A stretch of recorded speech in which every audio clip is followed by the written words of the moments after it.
From Dallas, Texas, the flash, apparently official, President Kennedy died at 1 p.m. Central Standard Time, 2 o'clock Eastern Standard Time, some 38 minutes ago.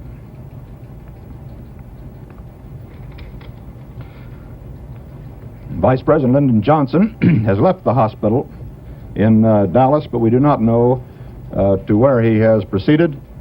Presumably, he will be taking the oath of office shortly and become the 36th President of the United States. On the 22nd of November 1963, President of the United States John F. Kennedy was shot and killed in Dallas. The accused killer was Lee Harvey Oswald, a former US Marine who became a communist and fled to the Soviet Union. He was then several days later killed himself by a distraught nightclub owner.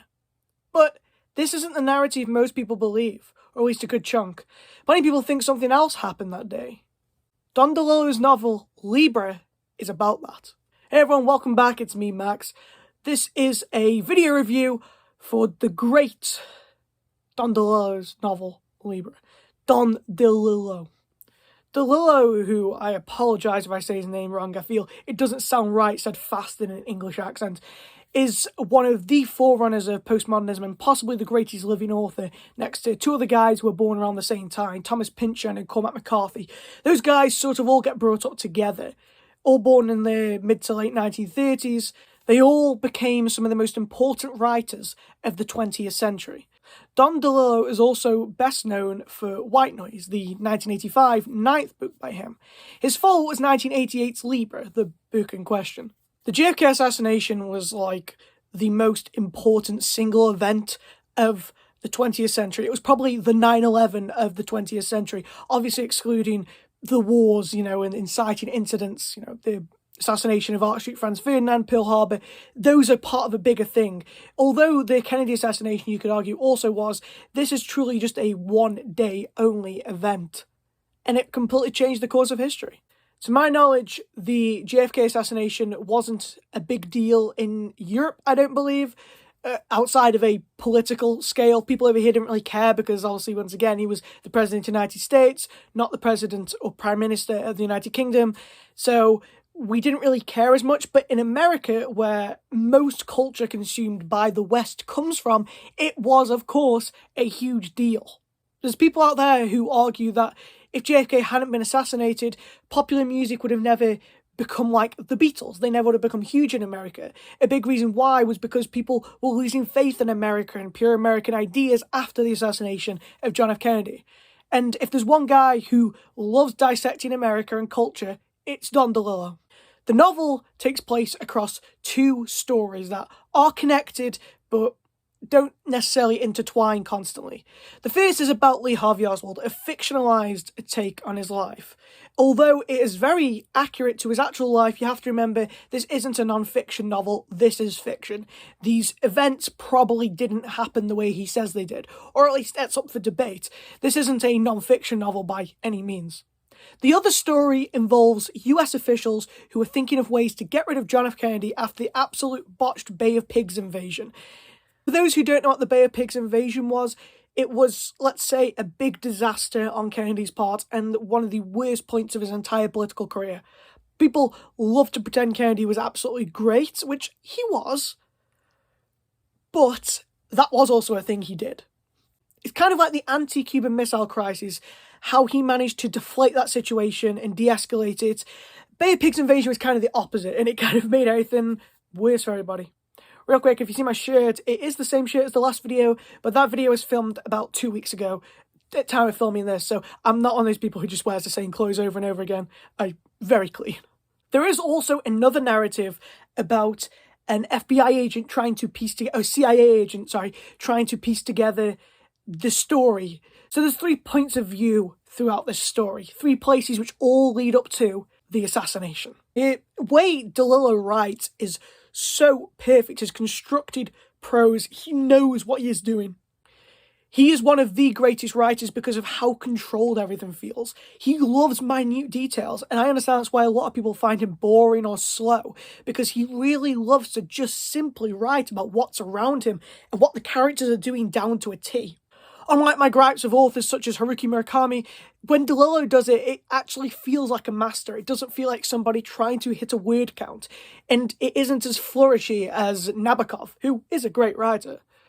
But the way DeLillo constructs his sentences and his description, it's more realist. He's painting a picture without the need for excessive uses of a thesaurus on hand to find new words.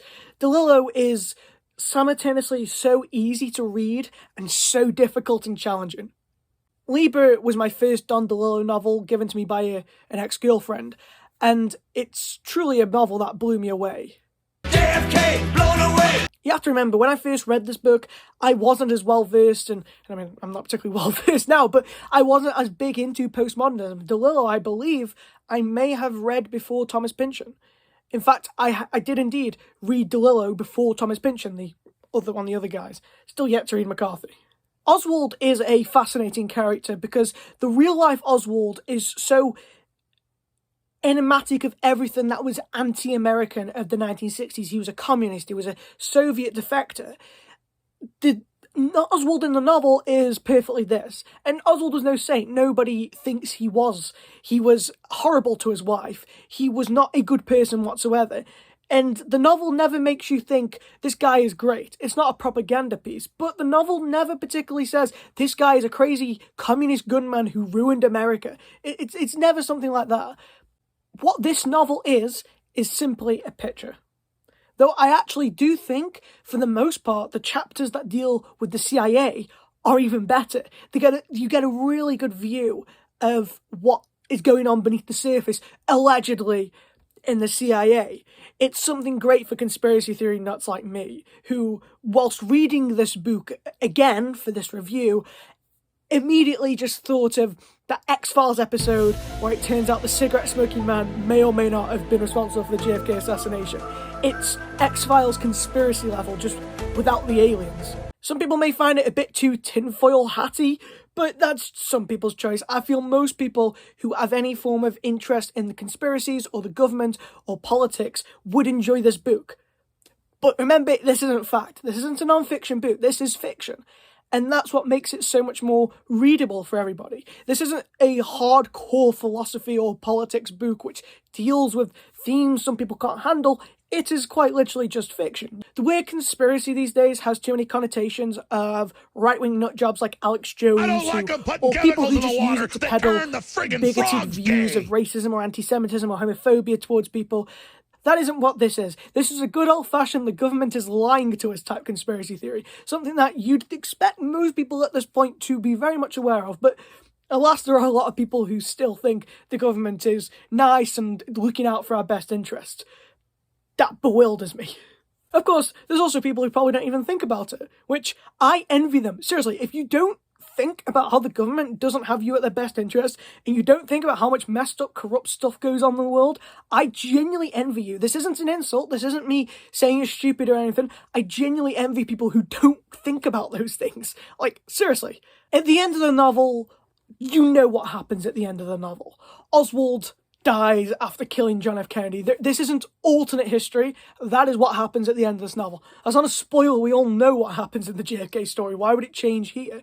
This isn't some Quentin Tarantino, aha, gotcha type revisionist history type thing. This is a non-fiction fiction. No, a fictionalized account of a non-fiction event. There you are. This is an excerpt from the very, very last page. I know that might seem weird, but I really, really like the way this is written. This perfectly shows DeLillo's prose, and this takes place during Oswald's funeral. The family clustered under umbrellas held by their protectors, moving to the cars now slowly. Marguerite stayed with the diggers. They wanted to fill the hole before the rain got heavy, and they worked in earnest, 3 men pitching dirt methodically. A couple of local policemen came near. The Secret Service came near with those faces made of slate. Still, she did not leave. The mistake she'd made was handing over the baby.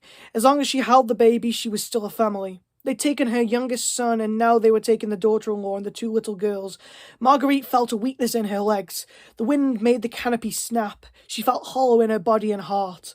But even as they led her from the grave, she heard the name Lee Harvey Oswald spoken by two boys standing 50 feet away, here to grab some clods of souvenir earth. Lee Harvey Oswald, saying it like a secret they'd keep forever. She saw the first dusty car drive off, just silhouetted heads and windows. She walked with the policeman up to the second car, where the funeral director stood under a black umbrella, holding open the door. Lee Harvey Oswald. No matter what happened, how hard they schemed against her, this was the one thing they could not take away. The true and lasting power of his name. It belonged to her. And to history. So you could tell it's a very, very powerful written novel by someone who is incredibly talented and has an obsession with history and the ability to live on in infamy. Come on, Lee Harvey Oswald is more famous than most people out there who've done good things, or however you look at it. But because of what he did, he's so infamous, and that name is always going to live forever. Lee Harvey Oswald will always be a part of culture. So, what didn't I like about this book? As great as DeLillo's writing is, sometimes it does go on for a bit too long. This is a 400-odd page book, and I don't think it needed to be as long as it is, though it isn't necessarily annoyingly long. I also really don't care for the storyline about the CIA agent trying to piece everything together. I thought that was kind of reductive and just felt like another narrative thread that could make the novel longer. It reminds me a lot, there's a movie called The Manson Family from the 90s that sort of has a multiple storyline thing, and there's one that takes place in the modern day in that, which is also just completely irrelevant to the main story. That's what it made me think of. Really niche reference, but I wanted to put that out there.